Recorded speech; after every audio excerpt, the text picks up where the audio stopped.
Al tikra alichot ela alachot chazak ou baruch rabotai besorot tovot. On est le 11 aujourd'hui, dans le mois de Sivan.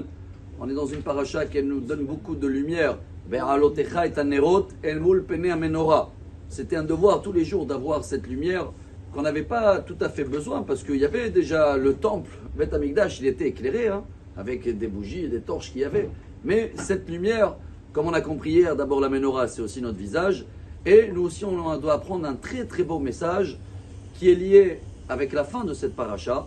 Donc si elle commence avec la lumière de la menorah, la paracha elle se termine que si on veut avoir une lumière dans notre vie, il ne faut surtout pas qu'on parle ou on se mêle de la vie des autres. Car Myriam, gentiment, comme une grande sœur, essayait de comprendre qu'est-ce qui se passe dans la vie de Moshe. Donc elle a pris sa lumière à elle, sa vie personnelle, et essayé d'éclairer la vie de Moshe. Et le résultat, vous le connaissez, tous les matins on le lit, que ça fait une des mitzvot des 10 Eser Srirot Shechayav Adam Niskor Bechol Yom.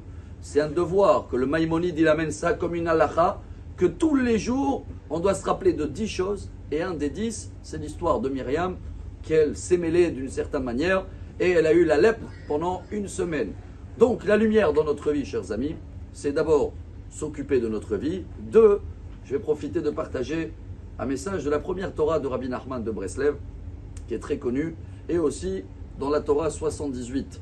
C'est basé sur cette paracha. En fin de compte, la menorah, elle n'était jamais une lumière fixe. Il y avait un travail tous les jours, travailler les mèches. Car la bougie et la lumière, la mèche et la ptila, elles devaient éclairer depuis le coucher de soleil jusqu'à le lendemain. Les nuits ne sont pas pareilles dans l'hiver et dans l'été. Les nuits de Tevet, comme ça on l'appelle le mois de Tevet, janvier, je ne sais pas quand ça tombe, c'est des nuits qui sont longues.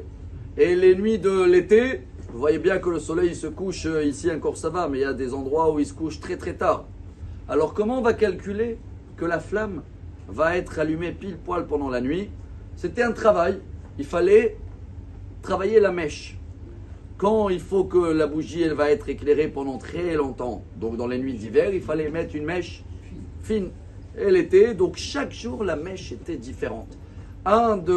Des personnes connues qui faisait ça, c'est le mari de Déborah. Déborah, la plus grande prophétesse, Déborah Eshet Lapidot, il s'appelait. Lapidot, il travaillait les mèches. Quel est le message pour nous, il dit Rabbi Nachman de Breslev? La lune, le peuple d'Israël est comparé comme la lune. La lune, il n'a jamais une lumière fixe. Tous les jours, c'est différent.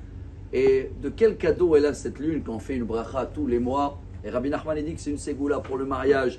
Pour Rabbi Chaim Falaji dit pour avoir une garantie d'avoir un mois sans problème de santé, c'est la prière de la lune.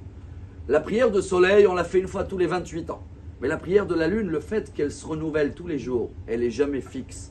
C'est parce qu'elle a une grande modestie, comme ça dit Rabbi Nachman, et elle accepte de recevoir la lumière du soleil. Donc la lune, elle ne se mêle jamais de la lumière du soleil ou de la vie des autres. On est comme la lune. On doit savoir, et voilà la base de Rabbi Nachman de Breslev, il n'y a jamais de désespoir. Pourquoi? Même si aujourd'hui ta lumière elle est petite, mais demain ça va grandir. Tous les jours ça va changer, ça va éclairer. Plus et plus. Excellente journée, des bonnes nouvelles. Amar Rabbi Elazar, Amar Rabbi Hanina.